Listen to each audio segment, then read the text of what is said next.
আজ জিতলেই বাংলাদেশ ফাইনাল খেলবে ইন্ডিয়ার সাথে। আজকে রাত 8:30টায় বাংলাদেশ এবং পাকিস্তানের মধ্যে অঘোষিত একটা সেমিফাইনাল রয়েছে এশিয়া কাপে, যেটা যে দলে যারা জিতবে তারাই ফাইনালে উঠে যাবে। আজকের 11-এ কে কে থাকবে? লিটন কি ফিরে আসবে? সাইফের ওপেনিং পার্টনারকে? সাইফুদ্দিনের বিকল্পে সাইফুদ্দিনের রিপ্লেসমেন্ট কে হবে? আপনারা খেয়াল করে দেখবেন, গতকাল রাতে ইন্ডিয়ার সাথে বাংলাদেশের ম্যাচে অনেক ভুলে ভরা ছিল। বিশেষ করে অধিনায়ক নির্বাচন ভুল হয়েছিল, একাদশ নির্বাচন ভুল হয়েছিল। আর একাদশ যে কারা নির্বাচন করে আর কে নির্বাচন করে দেয়, এটা এখন দেখার বিষয়।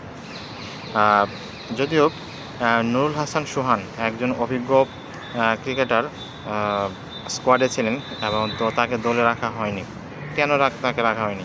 আর জাকির আলী অনিককে অধিনায়ক দেওয়া হয়েছে কার নির্দেশে? কার জন্য জাকির আলী অনিককে অধিনায়ক করা হয়েছে? জাকির আলী অনিক ক্যাপ্টেন হিসেবে ব্যর্থ, অধিনায়ক হিসেবে ব্যর্থ, ব্যাটার হিসেবে ব্যর্থ, উইকেট কিপার হিসেবে ব্যর্থ। তিনি গতকাল খেলার পর সংবাদ সম্মেলনে এসে বলেছেন সে উইকেট অভিষেক শর্মার ক্যাচ ধরলেও পারতেন, কিন্তু ধরতে পারেননি। একজন অধিনায়ক এনে সংবাদ সম্মেলনে এসে তিনি এভাবে কীরকম করে কথাবার্তা বলেন, যেখানে নুরুল হাসান সোহানের মতো একজন অভিজ্ঞ প্লেয়ার থাকার পরেও, তার খেলার সুযোগ থাকার পরেও তাকে আমরা দলের সুযোগ দেয় না। কিন্তু তাকে কেন দলের সুযোগ দেওয়া হলো না? তাকে কেন একাদশে নিয়ে নেওয়া হলো না? এটাই এখন কেউ বুঝতেছে না। কারণ নুরুল হাসান সোহান যদি দলে থাকতো বা ক্যাপ্টেন হিসেবে থাকতো বা উইকেট কিপারের পেছনে থাকতো, তাহলে গতকাল ইন্ডিয়ার সাথে ম্যাচের ফলটাও একটা অন্যরকম হতে পারতো। আমরা বাংলাদেশ ইন্ডিয়ার সাথে জিততে পারলে বাংলাদেশও ফাইনালে চলে যাওয়ার সম্ভাবনা থাকতো, কিন্তু হয়নি, কি আর করা। তো আজকে বাংলাদেশ আর পাকিস্তানের মধ্যে অঘোষিত সেমিফাইনাল রয়েছে রাত 8:30টায়, যেখানে যারা জিতবে তারাই ইন্ডিয়ার সাথে ফাইনাল খেলবে। এবং আমি আশা করি বাংলাদেশের দেয়ালের পিঠ যেহেতু ঠেকে গেছে, তাহলে বাংলাদেশ পাকিস্তানকে হারিয়েই তারা ইন্ডিয়ার সাথে ফাইনাল খেলবে। এখন আজকের একাদশে কী কী পরিবর্তন হবে? মিনিমাম 3টি পরিবর্তন তো অবশ্যই দরকার। এক, সাইফের পার্টনার তানজিদ হাসান তামিম গত 2 ম্যাচে খুব খারাপ করেছে এবং ভালো করতে পারেনি।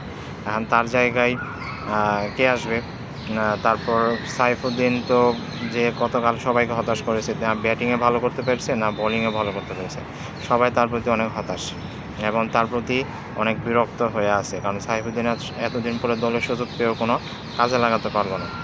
এখন এই গত ম্যাচে শেখ মাহিদিকেও নেওয়া হয়নি, যেহেতু ইন্ডিয়া দলে 3জন বামহাতি ব্যাটসম্যান ছিল, তাহলে শেখ মাহিদি বলটা অনেক কার্যকর ছিল, কিন্তু শেখ মাহিদিকে নেওয়া হয়নি। আর তাসকিন আহমেদকে গতকালকে কী কারণে বাদ দিয়ে সাইফুদ্দিনকে নেওয়া হয়েছে, এটা আসলে বোধগম্য নয়। তাসকিন আহমেদ বরাবরই ইন্ডিয়ার সাথে সবসময় ভালো খেলেন। তাসকিন আহমেদের বদলে সাইফুদ্দিনকে নেওয়া হলো, কিন্তু সাইফুদ্দিন কোনো প্রতিদানই দিতে পারল না, ব্যাটিংও দিতে পারল না, বোলিংও দিতে পারল না।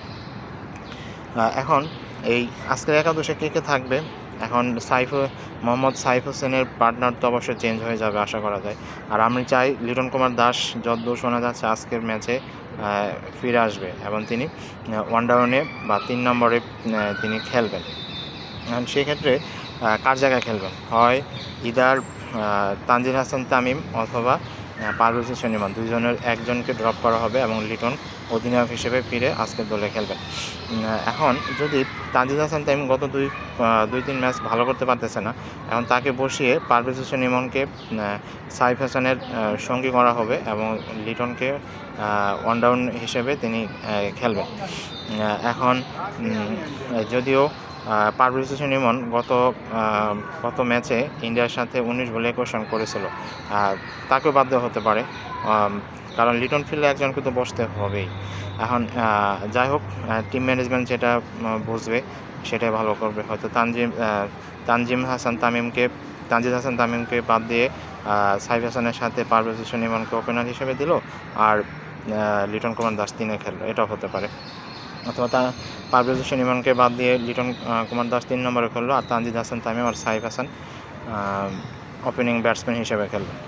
এখন আপনি খেয়াল করলে আরও দেখবেন যে এখানে নাসুম আহমেদ অথবা রিশাদ হোসেন ২ জনের জায়গায় একজন পরিবর্তন হতে পারে।